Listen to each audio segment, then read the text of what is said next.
Hi, I'm Mike Surik at CounterThreat Consulting. The other day I met with a woman who runs a private school here in South Florida, and we met to discuss the active shooter mass attack training that we currently provide here at CounterThreat Consulting. When I met with her, she said, "Hey Mike, it might have been a waste of a drive for you because we've already been trained."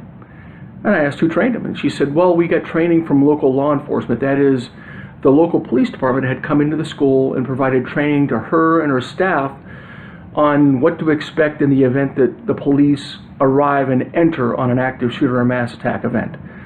She went on to tell me that they told us to keep our hands visible if we're approached by the police, show identification or identify themselves as faculty or employees of the school, don't run towards the officers, and that was all great information.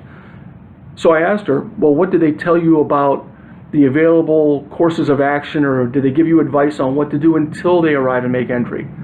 And she looked at me with a blank look on her face and said, Mike, they never talked about that. And that's what I'm here to talk about today. Remember that from the time the first 911 calls are received from the school, it will be at least 3 to 5 minutes on average before the police arrive. And they may not make entry immediately. When they arrive, they have to figure out what's happening.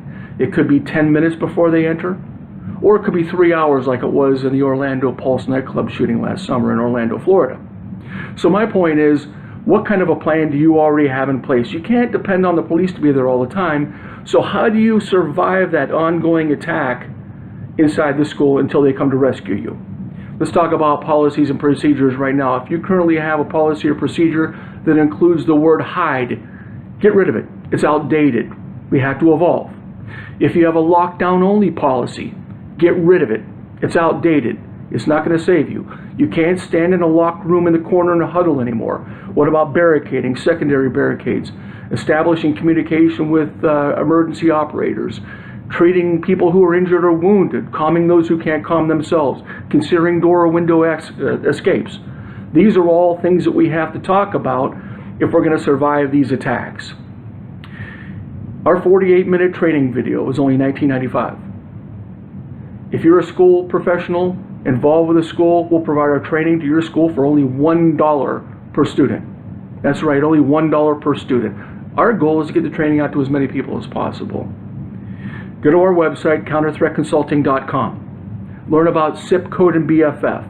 Scan for the threat, identify the threat, predict what's going to happen next, find cover or concealment, decide on a course of action based on barricade, flee, or fight. Not hide, barricade, flee, or fight, and then execute that course of action as if your life depends on it, because it probably does. For more information, go to our website, CounterThreatConsulting.com. If you want the training, click on the training tab at the top and then choose Purchase Online Training Now. You can also take a look at our 2-minute training demo as well on our website homepage. I'm Mike Surik, and we are CounterThreat Consulting. Reach me anytime, Mike Surik at CounterThreatConsulting.com. Thank you very much, and please be safe.